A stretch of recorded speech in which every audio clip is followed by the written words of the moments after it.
All right. Hello, everyone. This is our Have a Talk with Dr. Viraj Patel event. This is between QDASA Seattle, Khush, Austin, and Trikone, Michigan. We set up this event because many of our members have frequently had questions and wanted to find a provider who can give them more information on PrEP or pre-exposure prophylaxis for HIV. They also have several STD questions or just general sexual health and wellness questions. And we fortunately found Dr. Patel, who's kindly joining us today and giving us a presentation on PrEP as well as sexual health. And the first portion of this we're going to be doing as a webinar. And we'll be videotaping it so that we can post it to YouTube and other social media platforms that the three groups use. We want to thank you for joining us and thank Dr. Viraj Patel from New York, who has taken time to chat with us today. I'll just keep it brief and say and pass it over to Viraj to start the talk. Great. All right. Well, thanks, Dilip, and thank you all for this invitation to share some information. And so, I'm not going to go into like crazy detail about a lot of different things, but would love to have much more of a Q&A or just discussion and et cetera as we go through. So feel free to, if anything pops in your head, feel free to put it in the chat, and so we can just answer it. And really, there is, it's all good. So feel free to ask anything. There's nothing off limits, and nothing will be embarrassing or not judging anyone. And so, so today, I think, we're here to discuss about PrEP, and I'm just going to talk a little bit more about sexual health more broadly. And so, one of the issues, especially in our communities, are, talking about sex is so stigmatized, and no one talks about it. And, and it's not just like the Desi community, it's, or Desi queer community, it's everyone, right? So it's, if you think about your heterosexual friends and family members, especially among Desi communities, but also non-Desi communities, like it's a global problem. And, some places might be a little bit easier than other places now, but it's pretty much a global problem. And because it's stigmatized so much, we just don't talk about it, and not talking about something, stigmatizes something even more and gives something power that doesn't need to be given power. So, people engage in sex, like the whole subcontinent of India and South Asia engages in sex. Otherwise, there would not be a population problem. And people have sexual health goals and needs for themselves, and they vary from person to person. And so, my goal is to hopefully, at the end of our discussion, maybe people are a little bit more empowered or feel more comfortable talking about these things with their doctors or friends or family. Family, I'm not going to go there because that's like a whole nother ball game, but at least amongst your friends and partners and other individuals. And there's no, in my opinion, there's just really no room for like sort of shaming each other. And, and just thinking about shame around sex and where that stems from. So a lot of like our, for a lot of people in the world, not just queer folks, shame related to sex stems from our communities, our like sort of what are the social norms in our community and why those social norms even exist. And it's kind of like, live and let live. So if something is not impacting you, like, why are we not allowing other people to live in the way that they want to when it's healthy and not harmful? But okay, I'm gonna just advance.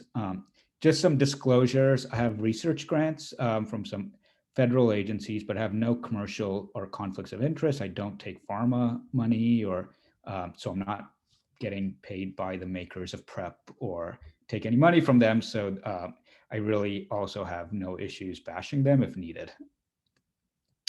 And so the goals for today are just get a very brief overview of what PrEP is.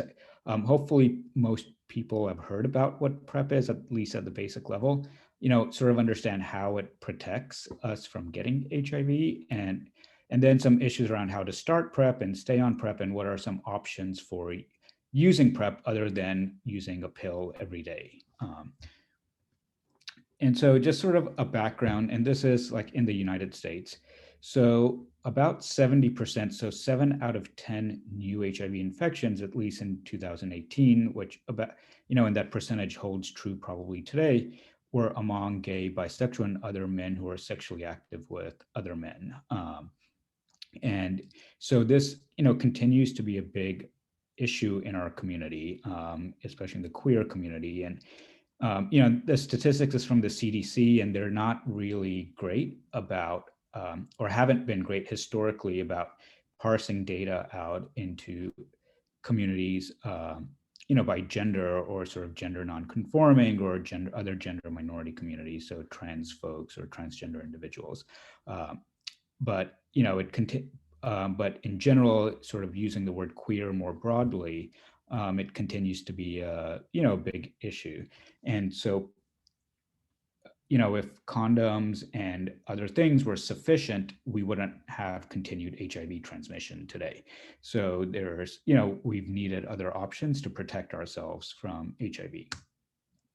So PrEP, which stands for pre-exposure prophylaxis, is just one type of preventive tool. So it's not the only option for prevention, and it doesn't necessarily work in a silo. So this just a little bit more of a public health framework or background, which may not be applicable to a lot of people using PrEP, but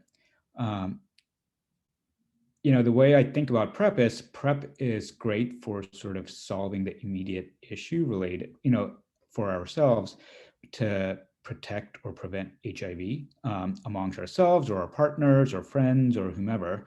But, there's other approaches needed to prevent HIV and empower sexual health. So, continued promotion of social justice and human rights. So, as long as we're stigmatized and minoritized and in society by family, or where we're not able to be fully express ourselves and have the support of everyone around us, vulnerabilities persist and continue, which then lead, some people, which may lead to maladaptive coping issues such as too much alcohol, substance use, or unhealthy drug use, or, which then may increase risk or for not only HIV, but other health problems as well.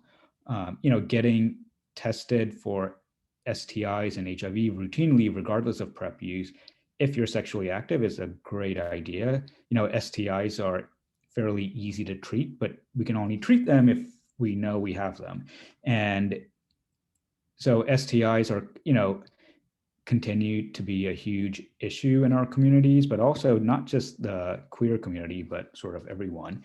And the only way to prevent it is, not the only way, but a major way to prevent it is getting tested and treated. Because once you're treated for it, you're cured and you can't pass it on to anyone else.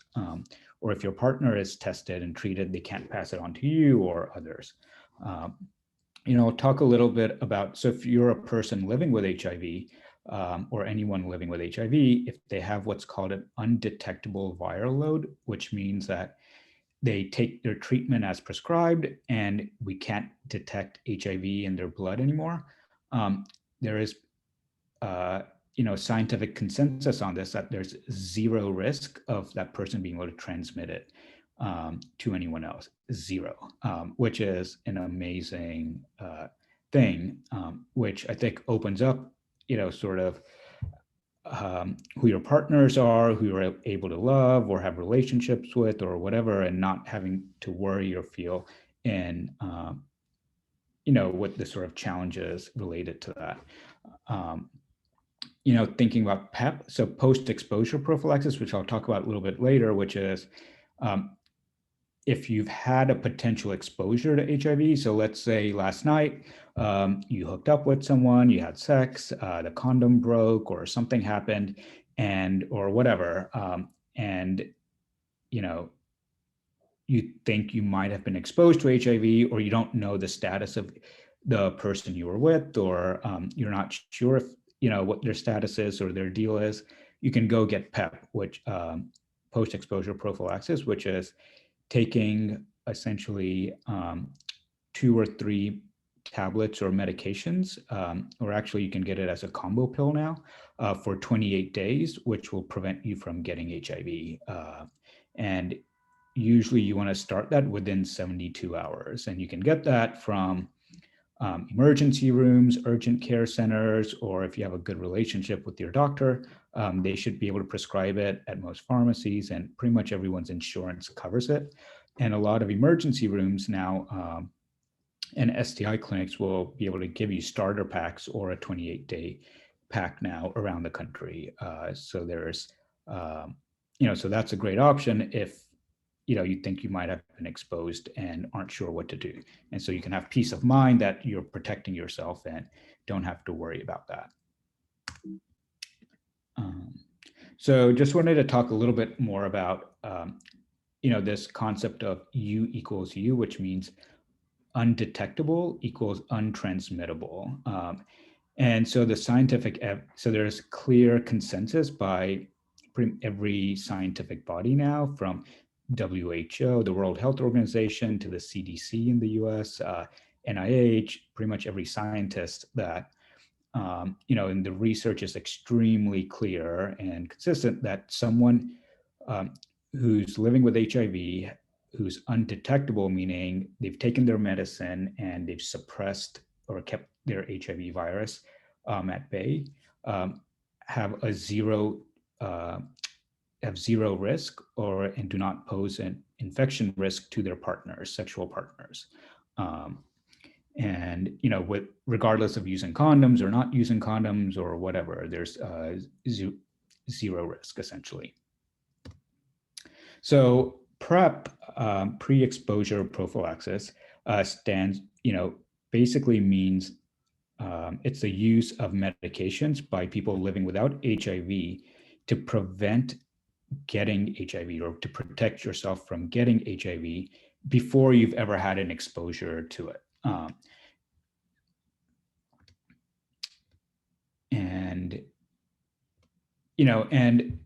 So the concept of PrEP is not new. So women have been doing this for pregnancy prevention for a long time now, since the 60s or 50s. Women who take birth control pills, and not only pills, there's other options for cisgender women to prevent getting pregnant, like injections, rings, implants, to prevent getting pregnant. So similarly, PrEP now, which is really amazing, is we now know is you can take a pill and pretty much protect yourself from getting HIV. And, some people may ask, well, I don't have sex that frequently, or I don't know when I'm going to have sex, et cetera, et cetera. Well, I'll get into some other options to help manage that. So if, and I understand that a pill isn't for everyone. And it's not that you have to take PrEP if you don't have HIV, but it's another tool or option that people can use. I think options are great because there is no one size fit all for everyone. And so what we know is you can now take a pill and it protects you from getting HIV, and there's other options like injections and other things in the pipeline. So there's 2 medications currently that are available, FDA approved and covered by insurances to varying degrees to get PrEP. So PrEP is considered a first-line prevention tool, and it's received a recommendation of an A. And what that means, or grade of A, by this federal agency. So what that means is when a prevention tool in healthcare, it receives a grade of A, it pretty much has to be covered by your insurance company.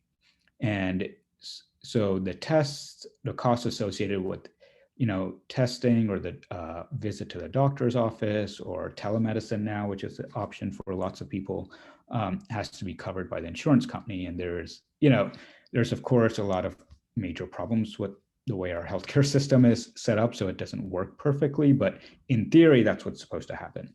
So there's two drugs that are FDA approved. They're both very similar and have slight differences. So the first one, you might have heard of this name called Truvada, and then the second one, which was approved more recently, called Descovy. And I'll get into a little bit about what the difference is. I think I have a slide later between the two medications. But in general, Truvada, in my opinion, is, and in most experts' opinion, is probably the better choice for most people for several different reasons. But and Truvada gives people more flexibility, especially if you're a cisgender man who's sexually active with other men, because there's options for taking PrEP which don't involve taking it every day. And so just to sort of clarify PrEP and PEP, so this little schematic, this is time on the bottom, so like 0 going onwards. So there might be an exposure to HIV, and then at some point later, infection establishes itself in our bodies. And so to prevent HIV, there's basically two strategies. So one is post-exposure prophylaxis, or PEP. And what this is there was some incident or chance of getting exposed, and now you take PEP pills to block this exposure from actually getting hold in our bodies and getting HIV. So if you start the medicine within 72 hours, you'll be able to protect yourselves pretty much from getting HIV or establishing HIV. And so if you think you've had an exposure and you haven't been using PrEP, and the condom broke, or you're not sure if the condom was fully protective or whatever it may be, then you can go get PEP, and we can talk about, if you're not sure how to access it, there's emergency rooms should all be very equipped, and so should urgent care centers. If not everyone's doctor's offices may be comfortable or experienced providing PEP, although it's pretty simple. It's one pill. It's a combination pill for 28 days. And then the other way is, before this exposure ever happens, you can take medicine, which then stays in your system and protects. So even if there's exposure to HIV, basically the medicine blocks this infection from ever happening. And that's how it pretty much works. So it's pretty straightforward. And I won't bore you guys. This is not meant to be like sort of maybe traumatizing for some folks with biology class in the past, but essentially where the currently approved drugs work is, so what happens is HIV, this little thing with spokes around it, circle with spokes, is pretend it's the HIV virus. So it gets inside of your cells, and then once it's inside your cells, it gets your body to start replicating the virus. And this is how most viruses work. And so what Truvada or Descovy does is it also enters all of your cells, but it blocks the virus from replicating inside the cell. So it protects, that's how it prevents people from getting HIV. So, a question that often comes up is, well, how good is PrEP, or how effective is PrEP? So PrEP is extremely effective, and don't worry about, this is a busy slide, but don't worry about it. Essentially what this means is people who, in lots of different studies all over the world, basically people who had high levels of PrEP inside their system, meaning they took the medicine as prescribed, were adherent to it, basically did not get infected with HIV. But people who didn't have the medicine in their system or not very adherent, were more likely to, or had a higher chance of getting infected with HIV. So what we know is, if you pretty much take PrEP as prescribed, it's pretty much protective, or almost 100% protective against getting HIV. And we've now seen this in real world settings outside of research studies, where it's extremely effective. It's quite amazing, actually. And so this again just shows you, this was another study, I won't go into, basically showing that there was high levels of infection in this real world study. And once they gave people the medication, that, infections essentially halted. And the people who were still getting infected basically weren't able to take the pills as prescribed. So what about condoms? So condoms work really well if used perfectly.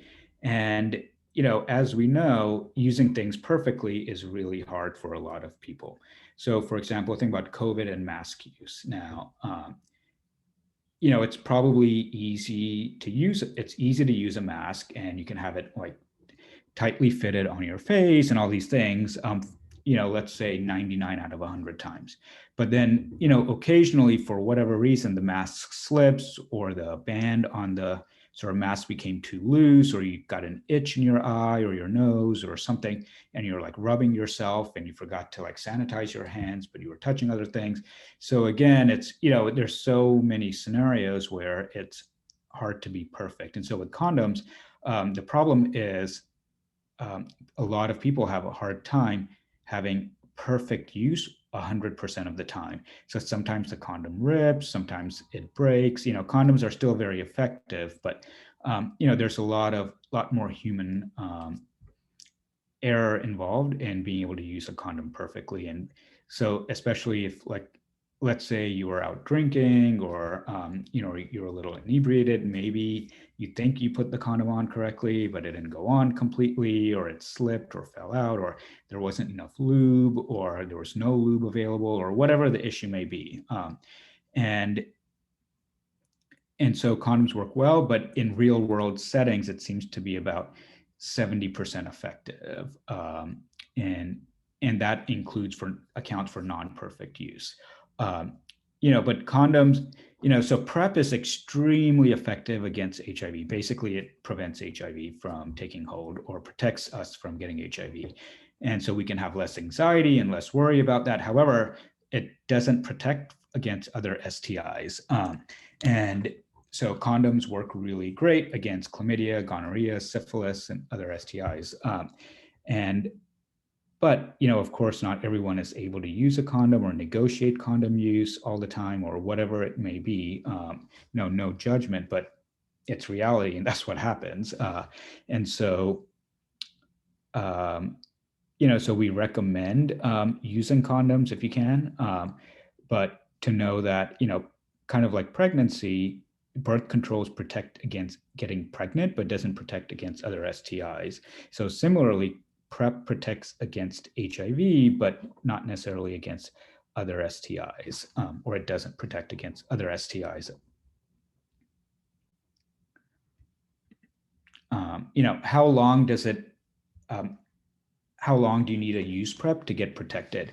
So if you're having anal sex, then if you're taking PrEP once a day, it's about 7 days to get sort of maximum drug levels in your body to protect you from getting HIV. If you're having frontal sex or vaginal sex, it takes individuals up to 20 days to achieve full protection. So who is PrEP for? So, the way I counsel my patients and talk to other people is, I think PrEP is for basically anyone who wants to protect themselves from getting HIV. If you're concerned about your exposure to HIV, or not wanting to worry about it, or have less anxiety related to it, I think it's a great option for protecting yourself. And you can start and stop PrEP anytime. It's not, because you're not treating something, so you don't actually have to worry about getting resistance or developing resistance or other things. And there are specific ways to start and stop PrEP, which I'm happy to answer more questions about. But and so that's how I think about it. And it's for everyone. So straight, gay, pansexual, whatever your sexuality or gender is, PrEP works for everyone. And but certain medications or formulations may be better for some people than other. So how do you start PrEP? So the first step is at this time is you need to make an appointment with your doctor or a sexual health center, or basically anyone that can order tests for you and prescribe it for you. And so if you can't find anyone in your community, there's a lot of great like telehealth options that work across state lines that can do things remotely, send you a kit to your home to sort of self-test, and then you mail the kit back. And then they send you a prescription in the mail or to your local pharmacy or wherever you want it. So the basic initial testing that are recommended or that are required are checking for HIV. So PrEP is for people living without HIV. So we need to test you for HIV because if you have HIV, you should be on treatment. And there's treatment works extremely well and basically keeps you healthy and having a normal lifespan as anyone else. And so we recommend checking it within 1 week of starting PrEP, checking your kidneys.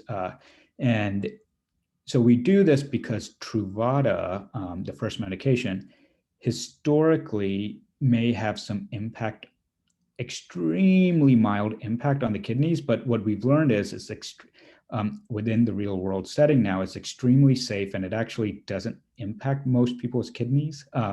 It's only those individuals who have risk factors for other kidney problems. So let's say you're older, meaning, and not, let's say you're over 50 or 60 years old, or you have high blood pressure and diabetes. So other things that pose an issue for your kidneys, are really the main reason to check for this. Because if there are issues with, and especially if you haven't had a kidney test in a very long time, this is also a good opportunity to just take care of your overall health in general. Because if your kidney function is not sort of optimal, then you can use the other Descovy for PrEP rather than Truvada. But otherwise, Truvada is essentially pretty safe, and there's really not much downside. And so it's a preferred option for most people. Checking for hepatitis B, one, because hepatitis B is sexually transmitted. Two, if you haven't been vaccinated against hepatitis B, strongly recommend, that one get vaccinated against hepatitis B as well as Hep A. And HPV now, HPV is recommended up to about age 45 at least now. So that's another option. HPV is another virus that can cause anal and penile cancers and also throat cancers, and it's often sexually transmitted. And then just STIs as a routine preventive measure. So if you're sexually active, getting tested for STIs. So a word about STIs. Basically, it's that if you're having sex, there isn't something magical about only getting tested once a year for STIs if you're even engaged in routine care that way. But essentially, it's most men, cisgender men, often don't have symptoms related to STIs majority of the time. So it's unknowable if your partner or yourself has an STI or not. So the only way of knowing is getting screened and tested and then treated. And what we recommend is, if you're talking to your doctor, to ask for 3-site testing, meaning that if you're having oral sex, you basically just get a swab to swab your throat for chlamydia and gonorrhea, checking your urine or frontal genital areas for chlamydia and gonorrhea. And then if you're having anal sex, just swabbing your rectum. It's basically a swab that looks like a very tiny Q-tip, smaller than a Q-tip. And it can test for chlamydia and gonorrhea. Because if you've only been getting urine tests for chlamydia and gonorrhea, what we know is it misses potential infections that are in the throat or in the rectum, because because STIs are not in the blood for the most part. They're like sort of, except syphilis, chlamydia and gonorrhea only occur at the sites they were exposed to for the most part. And syphilis is a blood test, and it's, again, easy to treat with penicillin, and it's easy to test for. And so what we recommend is, if you're sexually active with multiple people and or even with one person, but your partner may have other partners, or you're not sure if they have other partners, or whatever it may be, to get tested frequently, which means every 3 to 6 months, depending on how much sex you're having, et cetera. But if you're using PrEP, we recommend getting tested about every 3 months. And then pregnancy testing if you have those organs and are before starting PrEP. So I'm going to try to get through this a little quickly so we can have a lot more time for discussion. But so difference between Truvada and Descovy, Truvada is over 99% effective, as is Descovy in protecting one from getting HIV. The side effect profile for the two are different though. So they're both extremely safe, like ridiculously safe, but the side effect profiles are different. So Truvada is weight neutral, so it doesn't cause any weight gain, and it may cause slight decreases in the cholesterol, or the LDL, or bad cholesterol, as some people call it. Whereas Descovy does seem to cause a weight gain. On average, in people who are using Descovy for PrEP, it caused about 2.5 pound weight gain after a year. But that's the average. So in some people, it causes a lot more weight gain. And it also increases cholesterol levels a little bit. There were just tiny decreases in what we call bone mineral density, and slight decreases in kidney function with the use of Truvada when you took the whole population. But this was really restricted to people, as I mentioned earlier, who had risk factors for having kidney issues such as hypertension, diabetes, much older age. But for everyone else, it was very neutral and safe.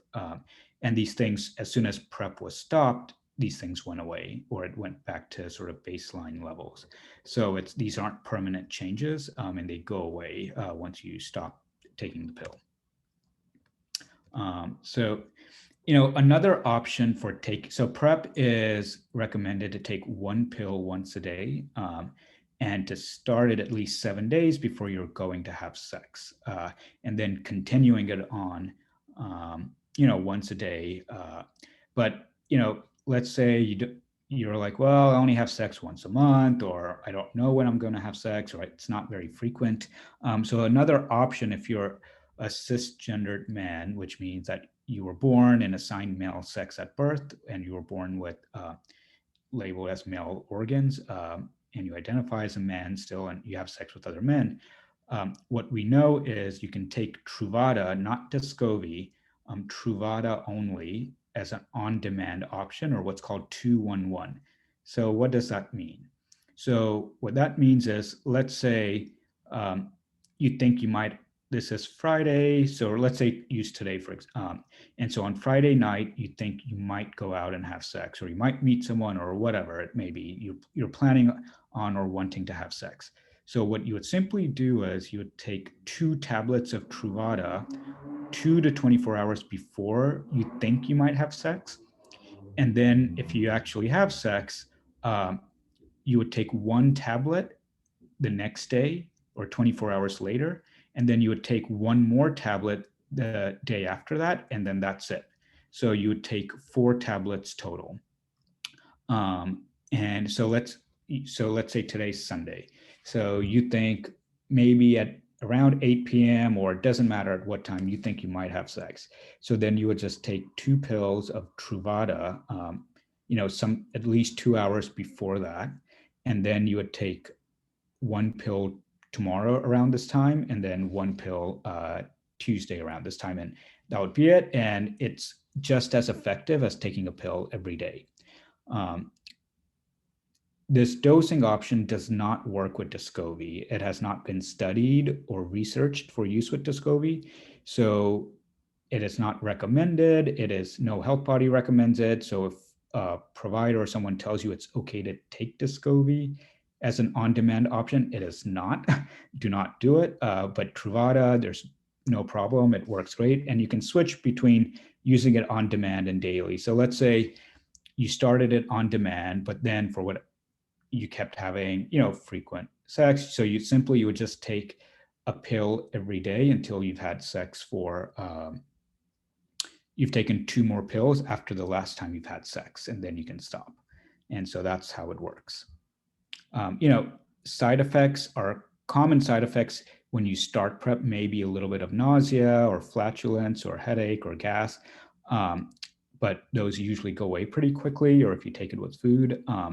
And they're very temporary. You know, stopping PrEP, it's up to you. You know, it's your body. You can decide when to start or stop PrEP. You know, for a lot of people, you know, exposure to HIV is not constant throughout our lives. It changes. It can go up and down and varies. There might be periods when we're more sexually active and less sexually active, et cetera, et cetera. And so it's okay to start and stop PrEP. And, you know, some other reasons for maybe stopping or not taking PrEP is you just can't handle the side effects, which for the current regimens, which is okay. Or if you, you know, if you test positive for HIV, because then you should be on treatment. How to find a PrEP provider. So this is a great site, aidsview.org services. You can put in your zip code and it'll show up a list of places near you that are somehow I'm not going to use the word vetted, but have indicated that they provide PrEP and willing to prescribe PrEP to their patients.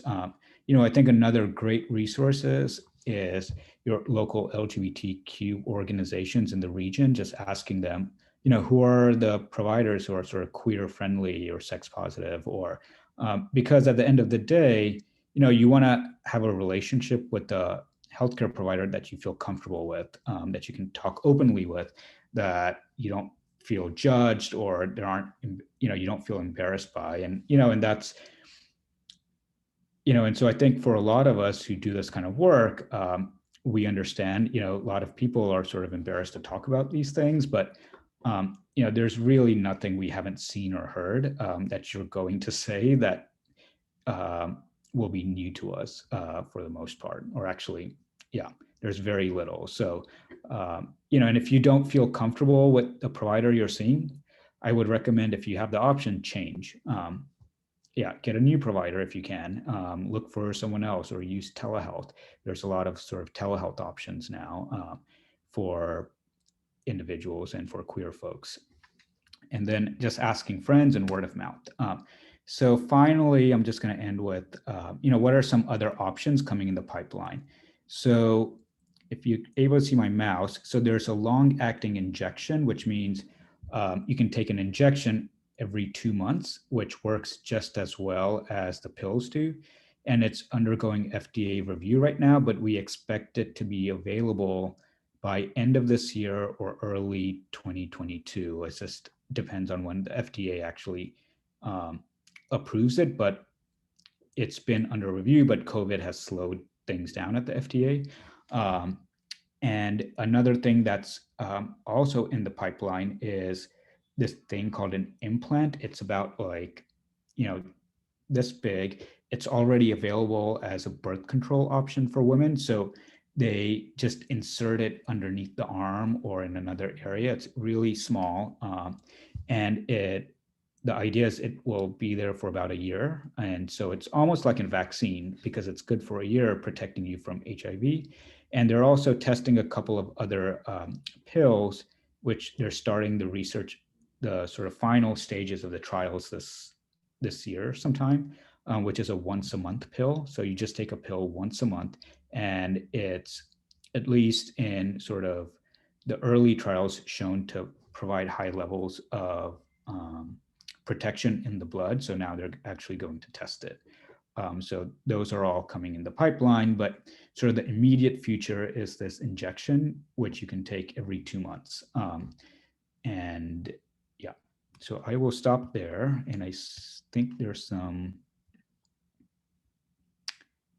questions or something. Yeah. So, Viraj, I was thinking what we'll do is that we have a couple questions in the group. We also have some pre-sent in questions. Okay. I'll go ahead and ask you some of those, and then we'll open it up to the group. We'll shut off the video and open it up to the group. Sure. So, one question was, what is the risk of taking PrEP if you have unknown HIV status?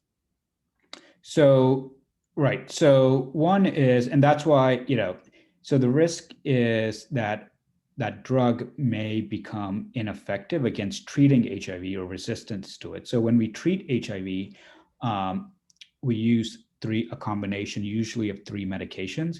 And so Truvada or Descovy is just two medications, and it's extremely effective, but a third drug is not needed to prevent HIV. And so that's the risk, but resistance doesn't happen that quickly as people think it might. So we think resistance might happen in perhaps 2 to 3 months after taking it.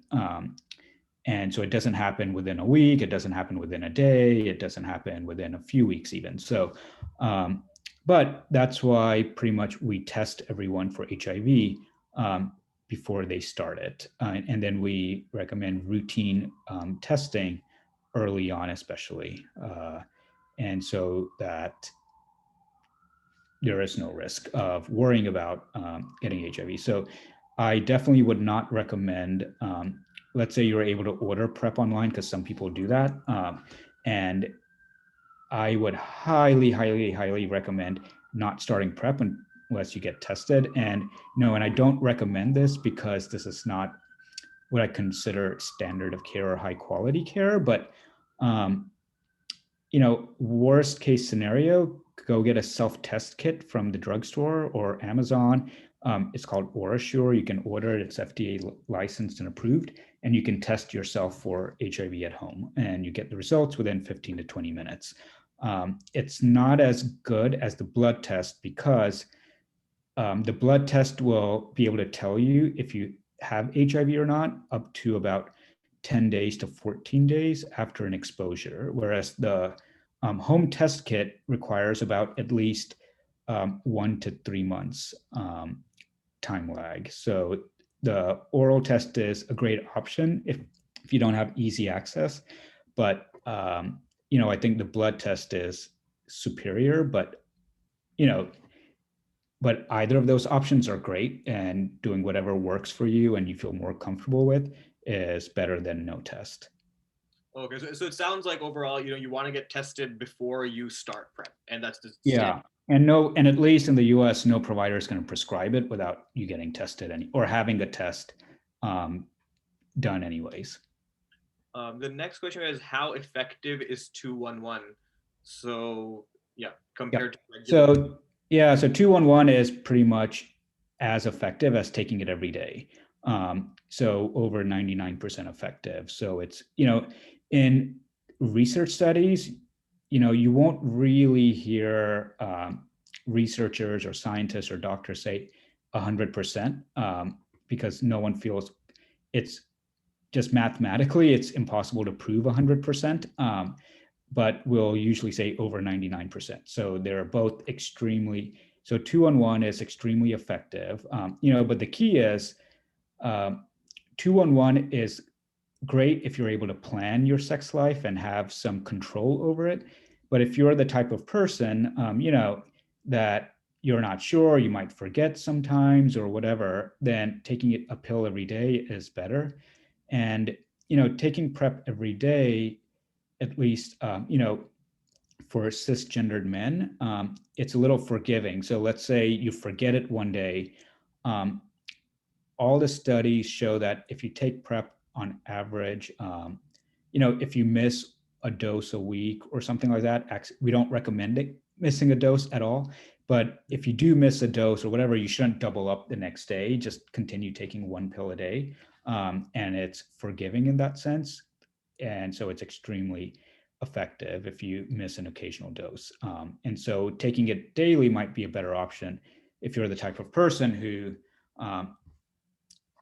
are busy, you're running around, and just making it a routine.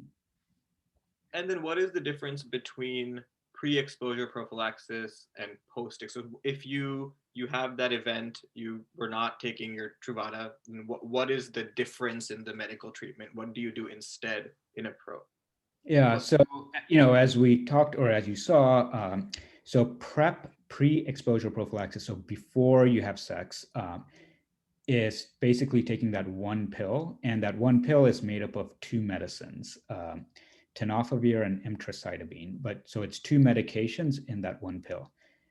Post-exposure prophylaxis is usually three medications. So some people will prescribe it as one combo pill, or some people might give you a prescription for two pills. So one with two medicines, a combo pill of two medicines in it, which often will still be Truvada or Descovy, and then another combo pill or another pill with one more medicine. And so and PrEP you would, need to take for 28 days. And so that's pretty much the main difference. But what I would recommend is using PrEP as your like plan B or plan C or plan D, and using PrEP instead. This way you just don't have to worry about it or have anxiety around it, or like, have it on the back of your mind or whatever. You can just feel comfortable and confident that you're protected. But PrEP is a great option if, it's still a good option. And if you have Truvada like available to you, in the meantime, between you have this possible exposure and getting into a provider, would taking the Truvada in between help? So yes. So, and again, this is like from a harm reduction standpoint, not I don't think any clinician, any knowledgeable expert would recommend this approach. But let's say you haven't taken any PrEP or whatever for a long time. You ended up having sex. You're concerned that you might have had an exposure or potentially an exposure, and you can't get to a physician's office or a place where you can get PrEP right away. Yes, I think it's okay to start taking Truvada, like one pill, but getting the other medication ASAP. And, and a lot of, depending, and this is where I actually think having a good relationship with a doctor's office or primary care provider who you feel comfortable with and who is able to prescribe PrEP, and so so kind of like birth control, any primary care provider should be able to prescribe PrEP. Will they?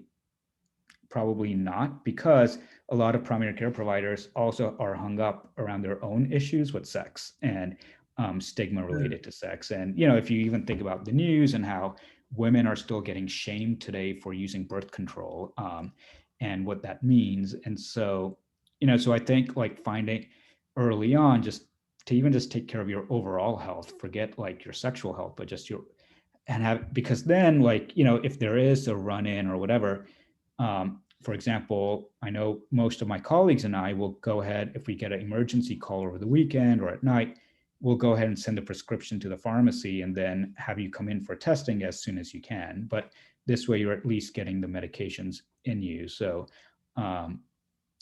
testing shouldn't hold up you starting PrEP. One of the questions someone asked was, do you need any PCP can give you PrEP, or do you have to go to any kind of specialist to get PrEP? No, so you don't need to go to a specialist. There's nothing special about PrEP in and of itself.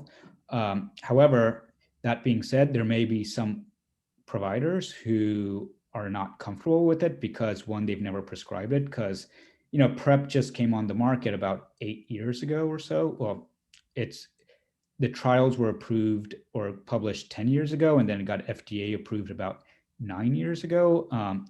And so a lot of people, have never trained with it, in med school or in their internships and residency.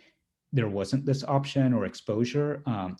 And so there may be a lot of individuals who aren't comfortable with it just because they've never prescribed it before and aren't knowledgeable or sure. And so, some specialist, like infectious disease specialists, will do it, or they'll all do it.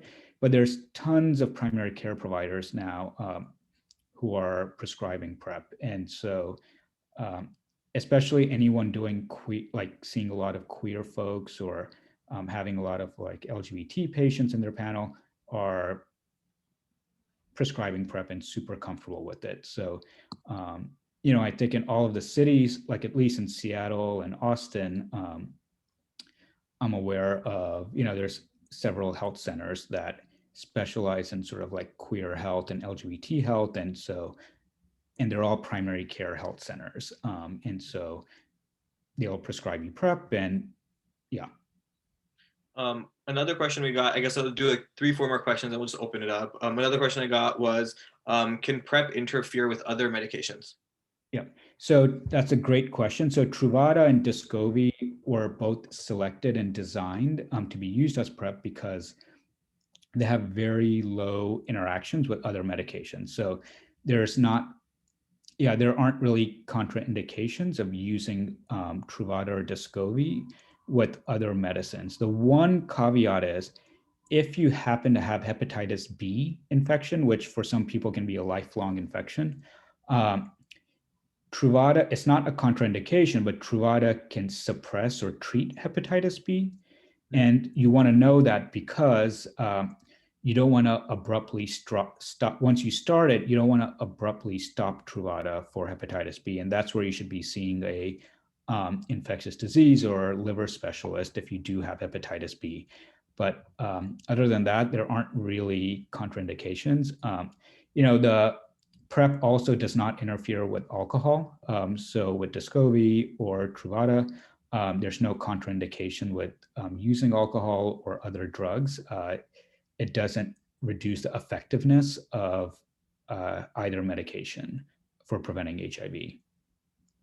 You also gave some comparisons between Truvada versus Descovy. Was that because Descovy has not been tested in clinical trials, or was that because there have been some?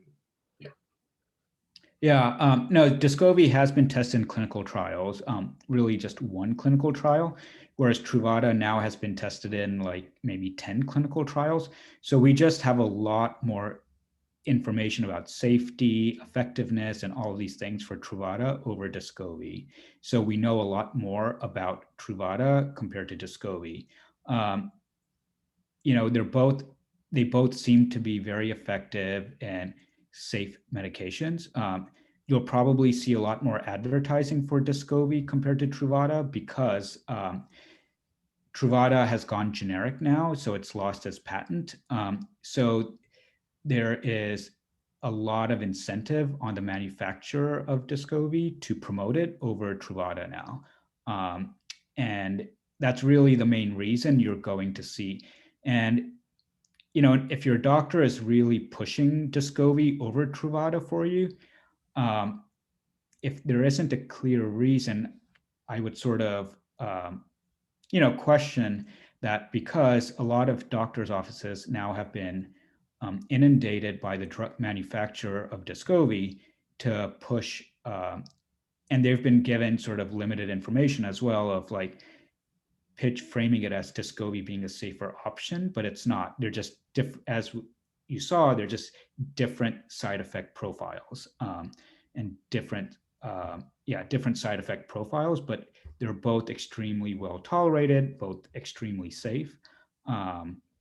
And Truvada has the added benefit of you can choose to take it 2-on-1, or you can take it daily or go back and forth, whereas you can't do that with Descovy. This is my own question actually. If you have the Truvada prescription and you stop taking it, and then you feel like, oh well, I can just do 2-on-1 if and when I need it. What is the risk of in between, like trying to oscillate? I'm going to take Truvada a couple days. I'm not going to take it. I'm going to go back to it. What is the biggest risk of doing that?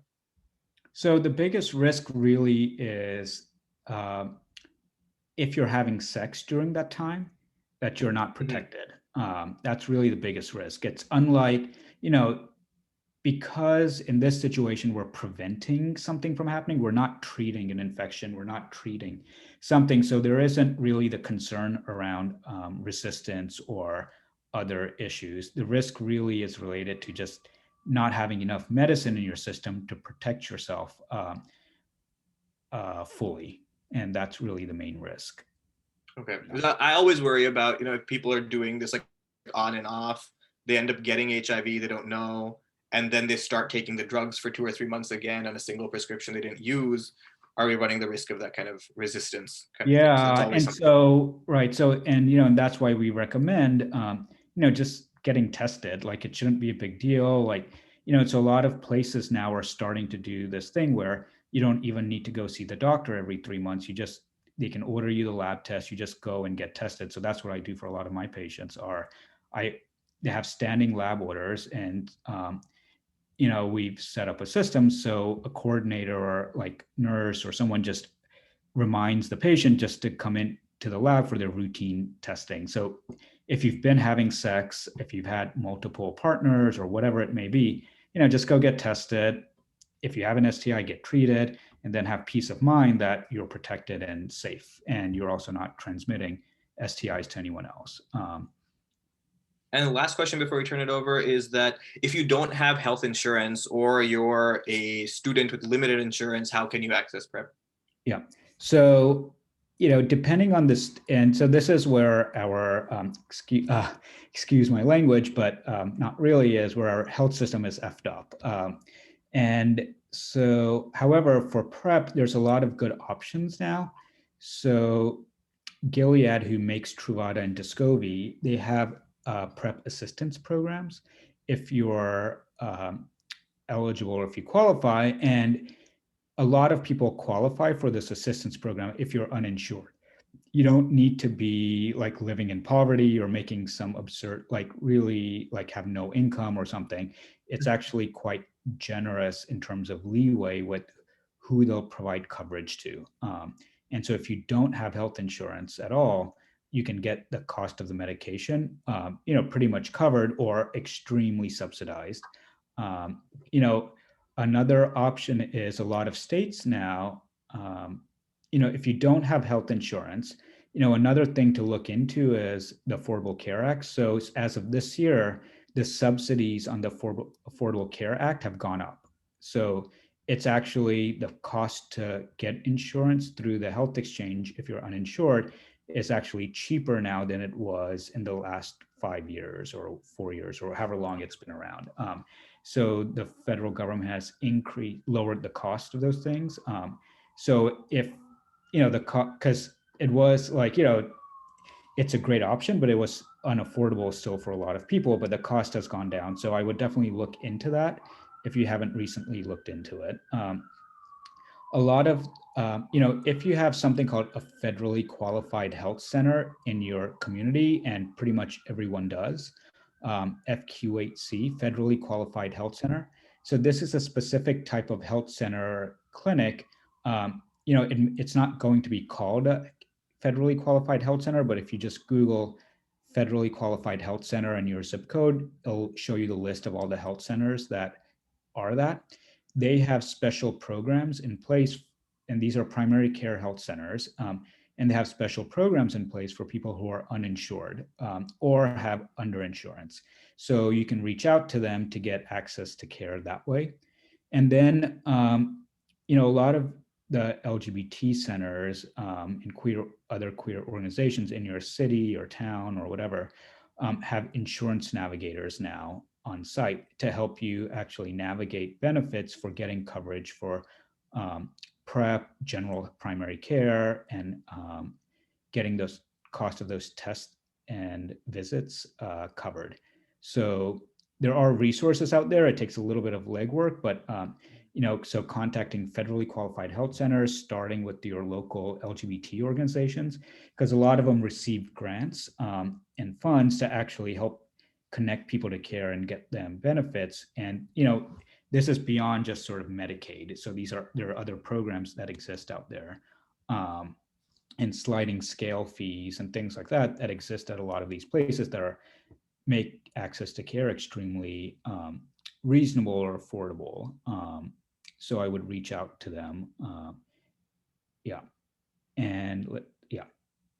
I think what we'll do is we'll go ahead and we'll turn the video off. Before I say that, before we do that, I just want to say thank you, Dr. Patel, for doing this for us and going through this presentation. If people have questions, do you have a way to contact you, or would you recommend contacting your local PCP or for more information? Yeah. So, what I would say is there is if you just Google PrEP CDC, you'll get a patient-facing page which has like a chat feature on there that actually will allow you to uh, ask a question or chat or whatever. There is a lot of, I think local is often better because there's people, if you, especially at your local, I know in Austin and Seattle, a lot of the local areas have resources that are highly underutilized by a lot of us because we just don't think of those things, or we think it's for like low income folks, or maybe people who aren't, where we are, or whatever it may be, or we've never tried accessing them. But most of those organizations, having worked with some of these organizations, are highly underutilized and are like and they're very, they have amazing amounts of knowledge and insights and can navigate you to like, oh, don't go to that health center, or go to this doctor, or don't go to that doctor, and can give you lots of great info on how to access care locally and how to get covered. Gilead also has a copay assistance program. So if you have health insurance, but your insurance doesn't fully cover the cost of the medication, you can simply go online, register for, and print out the copay card. There's not, registration is not actually, takes about 5 minutes, or less. You'll then download a card that has like a barcode on it, and you simply show that to the pharmacy. Or if you're getting it from an online pharmacy, you can enter that card, and it'll cover you $7,200 a year of copays. Wow. So there are some people they have a high deductible insurance plan or whatever, and so every time they go get a prescription, they're getting charged like $300. But Gilead's copay card for everyone, unless you have Medicaid, Medicare, or VA insurance, Veterans Affairs insurance, in case anyone, I don't know, was in the military. The copay card does not work for those insurance programs because it's 100% covered by those programs, so you don't need it. But for everyone else, even if your copay is $5, you can use that copay card, and it'll cover you up to $7,200 a year. Perfect. Well, thanks. So we'll go ahead and thanks for joining us from QDASA, Trikone, Michigan, and Khush ATX. I'm going to stop the video here, and then we'll open up to discussion.